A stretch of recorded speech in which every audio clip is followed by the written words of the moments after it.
Good morning, or good afternoon, or good evening, whenever you're watching this. This is episode 3 of Arthur Reed Jeweller TV, and it's a second thrilling episode of diamond grading, diamond quality. I can almost feel your anticipation. So, we'll just have a quick recap. Diamond quality is evaluated usually by the 4 C's of diamond grading: carat weight, cut, colour and clarity. Now, I spent 2 years intensively studying diamonds with the Gemological Association of Great Britain, and I spent another 2 years studying coloured gemstones, completely different, not completely different subjects, but different criteria. Quite intensive stuff. The whole thing paid off. In 2002, I qualified with the highest qualification for everyone taking the Gem Diamond exam that year, and qualified with the Deeks Prize. Whoa! And so that was quite a nice thing to achieve. And so for the next few years, I was totally fixated on diamond quality and the 4 C's.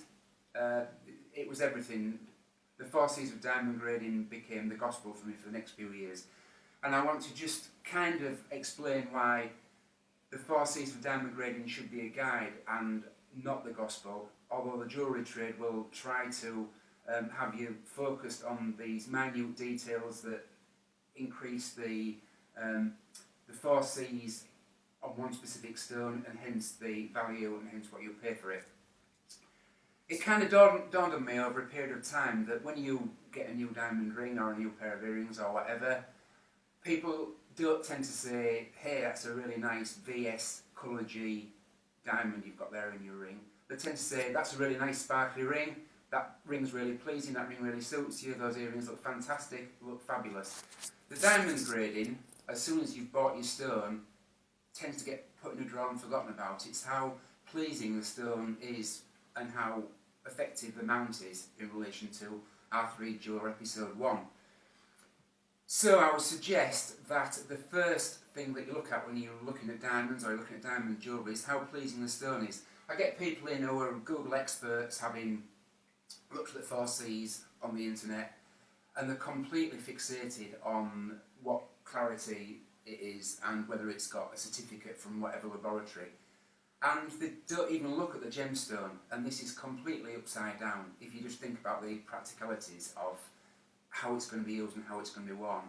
For one thing, all these criteria are assessed with a loose stone out of the setting.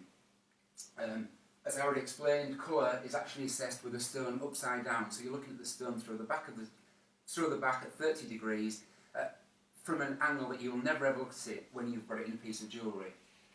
Similarly, clarity, we're looking for minute features within the stone that when it's in a piece of jewellery, when the claws are on or the setting or whatever, you won't even be aware of most of them. So first of all, find a diamond that's pleasing, sparkly, that just appeals to you basically, and then go into the 4 C's by all means to make sure you're getting good value. But you must see the stone, you must handle it, and you must think, wow, that's my stone. Just one thing, while we're talking about clarity, natural features within a diamond. There's quite a lot of talk at the moment about synthetic diamonds. A synthetic diamond is a diamond that has been grown in a laboratory. It's got all the same physical, mineral features as a natural diamond, but it's grown in a laboratory. It's not a simulant, it's not cubic zirconia, and it's not moissanite. Extremely deceiving. There are ways of identifying synthetic diamond. To go back to the Gemological Institute of America, I've come up with some really serious technology to identify synthetic diamonds. However, a much easier way to identify a non-synthetic diamond is for it to have some inclusions in there.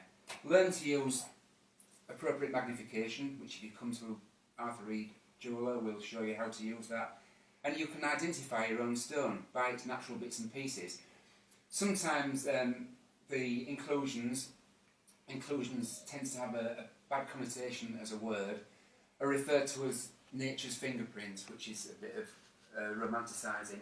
But it's true in as much as it's a natural thing. The features inside the stone that we're referring to at the moment are natural, and they only apply to that one gemstone. So it can be an identifying feature, and it can help you identify your stone, and it can definitely help anybody differentiate between synthetic and natural diamonds.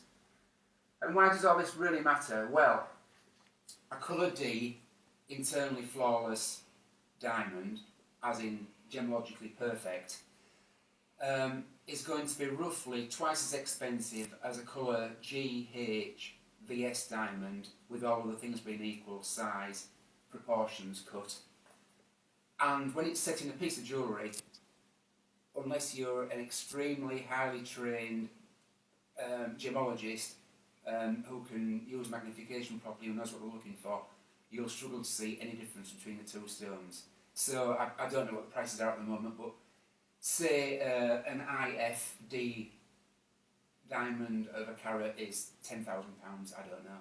It will be around about half that. It'll be about £5,000 for something that's GH VS, which will sparkle just as much. It'll impress everybody just as much. Everybody will say, wow, that's a fantastic stone in your ring, just as much.